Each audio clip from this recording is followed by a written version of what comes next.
como perde gol o time do Cruzeiro. Primeiro tempo, pelo menos 3, 4 chances claríssimas. Inimigo do gol. O ataque do Cruzeiro, ataque cardíaco. O Ale Oliveira comentou o jogo ontem, já está aqui nos estúdios. Já nós vamos passar os melhores momentos também, mais pra frente aqui do Rádio Esportes. Então, vamos falar muito mais de Fluminense 1, Cruzeiro 0. Agora, Ale, que sufoco, aquela saída de bola do Diniz, meu Deus do céu, o Cássio rolou, quase que o Ganso faz o gol. Aí o Fluminense do Diniz teve uma hora dentro do campo que parecia Diniz contra Diniz, era aquele Fluminense com a marcação lá em cima, mas no fim das contas o Cruzeiro se deu mal de novo com o Fernando Diniz, mais um jogo sem vencer. Ale, boa tarde, tá marcando meio-dia o sinal eletrônico na Itatiaia, Ale. Muito boa tarde, meu amigo Thiago Reis, boa tarde para todo mundo que nos consagra na rádio mais ouvida do país.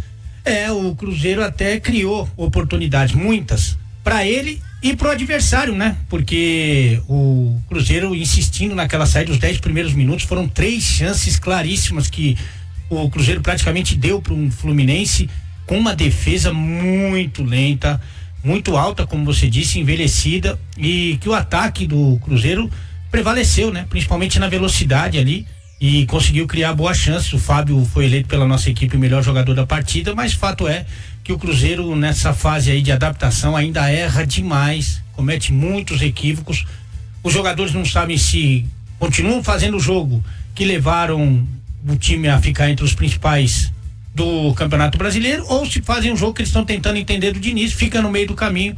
Fato é que já são 3 jogos que o Diniz não consegue fazer o Cruzeiro vencer e, que é o mais importante e preocupante, jogando pior do que estava antes. Ô, Nath Fiuza, um abraço pra você, boa tarde. Agora, mas que ataque é esse, Nath? Que não pagou o Ale? Falou bastante a respeito aí do desempenho do Diniz. Já nós vamos trazer os melhores momentos, hein? Vem pro YouTube. Melhores ou piores momentos também, não sei, né? Porque, pelo amor de Deus, com esse ataque. O que fazer com esse ataque do Cruzeiro e a sua análise de Fluminense 1, Cruzeiro 0. Nath, boa tarde. Boa tarde, Thiago. Um abraço a você, ao Ale Oliveira, quem nos acompanha aqui no Rádio Esportes. O volume ofensivo que o Cruzeiro teve ontem, realmente talvez seja a única coisa positiva que a gente pode tirar dessa derrota. Mas de nada adianta empilhar 1, 2, 3, 5 oportunidades se o Cruzeiro não fizer o gol. Fernando Diniz opta por uma formação que coloca mais atacantes em campo, a bola chega até esses atacantes. O Matheus Pereira ontem conseguindo, inclusive, em especial no primeiro tempo, se conectar a esses jogadores de frente do Cruzeiro, triangulando, encontrando espaços, mas na hora de finalizar, não sei se é falta de confiança, se é os jogadores que ainda estão um pouquinho perdidos dentro do campo, e aí isso tá tirando um pouco a concentração, tipo o medo de errar na saída de bola, na construção do jogo, tá atrapalhando o Cruzeiro também lá na frente, na hora de finalizar. O fato do time tá inseguro com esse novo jeito de jogar do Fernando Diniz, não sei até que ponto isso tá influenciando também quando os atletas estão lá de frente a frente com o goleiro adversário para poder finalizar. Fato é que nem o Caio Jorge, que é quem vinha regulando ao longo dos últimos jogos do Cruzeiro, ontem conseguiu tirar esse 0 do placar. Então, assim, essa produção ofensiva eu acho que tem que ser algo a comemorar. A reta final do trabalho do Fernando Seabra, o Cruzeiro nem vinha criando tantas chances assim. Por outro lado, é um problema não fazer os gols. E o Marlon falou algo importante na sua entrevista, Thiago. O Fernando Diniz joga no risco. Cruzeiro sempre vai dar espaços ao adversário. Se ele não aproveitar as chances que ele criar para tentar equilibrar o jogo, de nada adianta, porque no risco a defesa sempre vai ficar. O ataque é pra cardíaco, a defesa é igual, né? Meu Deus do céu, a torcida do Cruzeiro tem que marcar aquela consulta no cardiologista, né, amigo? Porque eu vou te contar. Você sabe que tem uma nova regra aí que o Michel mandou aí, o João, todos os caras que mandam aí, fala mais um que manda. O Simões, o PB Cheio, todo mundo não pode mais chamar o comentarista no tiro de meta do Cruzeiro. É proibido terminantemente. A chance de gol do rival é enorme. Enorme.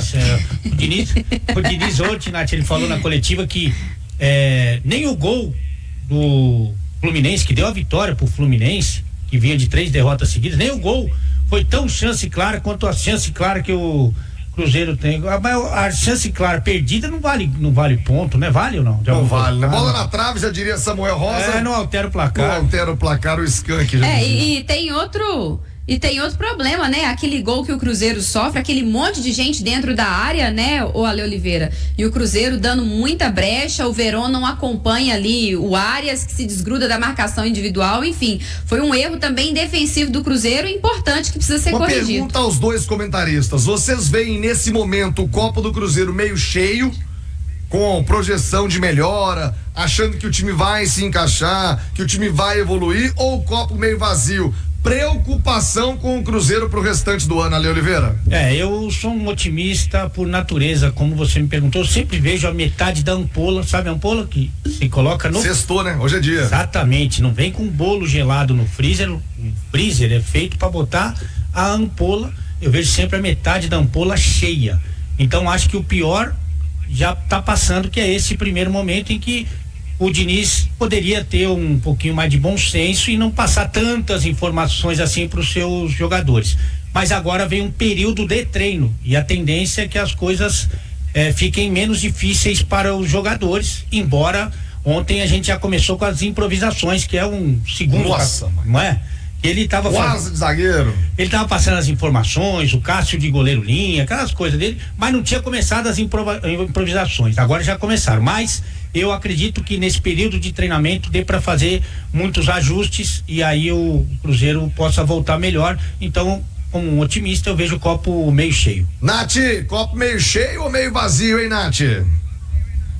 O que faz ter um otimismo é a data FIFA, né, Thiago? A gente tá falando de um futebol que, quando encaixa, ele é muito vistoso, de um Cruzeiro que tem qualidade. Eu vejo sim o Cruzeiro com qualidade para executar esse modo de jogar do Fernando Diniz. O que tava faltando é o tempo para encaixar. O tempo tá aí. Agora, te confesso que se essa data FIFA não existisse, eu estaria bastante preocupada com os rumos do Cruzeiro, em especial no Campeonato Brasileiro. Sul-Americano ainda tem um tempinho até o final do mês de outubro, mas esses próximos jogos do Cruzeiro, daqui a pouco tem confronto contra o Bahia, por exemplo, que é um adversário direto ali na briga pelo G6, poderia custar uma boa posição do Cruzeiro na tabela, e aí o ano se resumiria a, quem sabe, o título da Sul-Americana. Emerson Pansieri, o que vem pela frente? Como é que fica a caminhada do Cruzeiro em busca da primeira vitória sob o comando do Fernando Diniz, Pansieri? Alô, Thiago, um abraço pra você, pra quem nos acompanha aqui no Rádio Esportes da Itatiaia. Eu falo do Cruzeiro em nome de Betfair.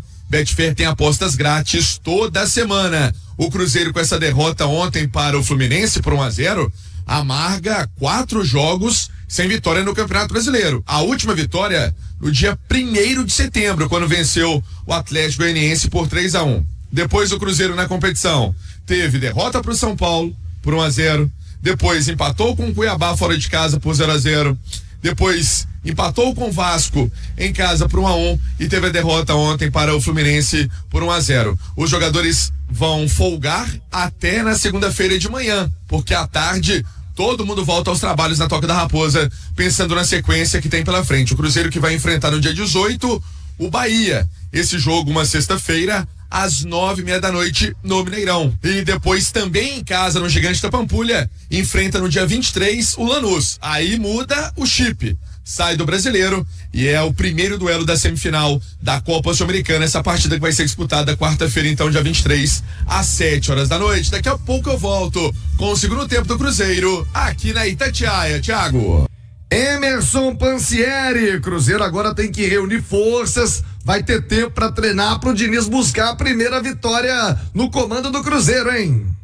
É o segundo tempo do Cruzeiro, então, Thiago, aqui no Rádio Esportes Itatiaia, para falar do Teves, cria da Toca, que ontem fez a estreia com a camisa do Cruzeiro, né? No time principal, jogador que participou na segunda-feira daquela derrota para o Palmeiras por 3-0 na final do Sub-20 e esteve em campo vestindo a camisa do time principal. Ontem o Cruzeiro também venceu o Coimbra por 3-2 na primeira fase da Copa do Brasil.